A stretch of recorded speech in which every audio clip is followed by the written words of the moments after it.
اصلا میدونی مونوپولی که تو پایتخت بازی میکردن چقدر قیمتشه؟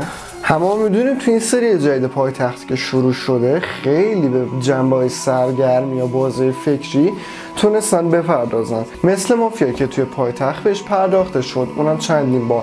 حالا رفتن سراغ مونوپولی و بالاخره بازی فکری جزو تاپ ها داره میشه و داره سر زبون هم میافته بالاخره.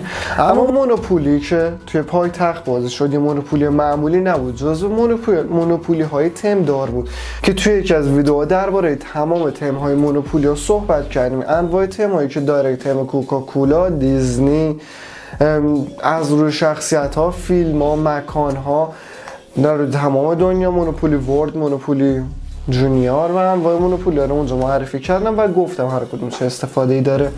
اما مونوپولی که داشتم توی پایتخت استفاده میکردم مونوپولی گیم آف ترونز بود با تم گیم آف ترونز که کیفیت فوق العاده خفنی داره و از مکان‌های مشهور گیم آف ترونز اسپورت شده اونجا.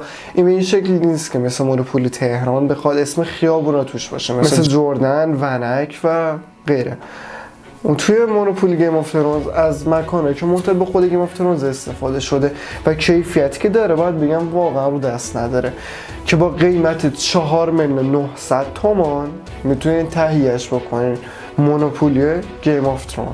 اما دقت کنید تو مونوپولی که داشتم بازی میکردن یه نفر میخواست خونش رو بفروشه نه زمینش رو. چرا؟ چون که خونه ها توی مونوپولی خیلی محدود هستن و وقتی همه خونه ها ساخته میشن دیگه خونه این نیست برای ساخت. برای همه وقتی که نیاز به پول پیدا میکنه خونش رو میفروشه. 4 خونه که شما بسازین تبدیل به یک هتل میشه. اگه من میتونستم اینم بخرم چی میشد؟ 2 تا خونه دیگه داشتم، با اون میتونستم یه راسته خیابونه بگیرم قشنگ توی ساختمونسازی رو شروع کنم. فعلا که نداری که عزیز. وقتی هم خونه رو داشتم میفروختم به شکل مزایده ای داشت به فروش میرفت. یعنی چه؟ یعنی اینکه بانکدار یه قیمت پایه‌ای مشخص میکنه و از اون قیمت مزایده شروع میشه تا وقتی بالاترین قیمت گفته بشه و شخص دیگه یه قیمتی نده. برای خونه، املاک و هر چیزی که داخل بازی میشه خرید میشه به این شکل فروخت. آقای بانکدار، من مشتریم که نداره دیگه $80 میخرم منزله. بفروشم به نقی؟ 1 نبود 2 $90 $90 شری 91 $100 نقی 1 2 $120 بابا شما که نمیخوای بخری آخه کار کاسبی ما رو برمی‌داری کساد میکنی. به این شکل که وقتی شما سری رنگ کامل زمین ها رو یا خیابون رو میخرین میتونید توش خونه سازی بکنین و هر خونه، هر خیابون، هر مکان وقتی 4 تا خونه شد میتونید تبدیلش کنین به هتل.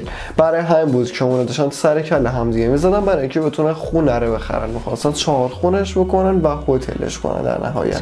آقا رحمت چقدر پول داری؟ بده برو خونه سازی کن.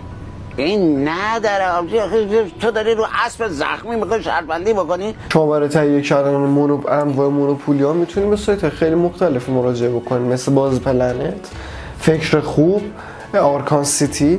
پیج فروش بورد گیم خیلی خفن زیاده داریم که میتونیم بهشون مراجعه بکنیم و انواع مونوپولی ها رو خریداری بکنیم. اگر هر سال در زمینه بورد گیم یا هر چیزی که مرتبط به بازی فکری سرگرمی میشه دارین حتما بپرسید، ویدیوشو سریع براتون میسازم. سابسکرایب یادتون نره. خدا نگهدار.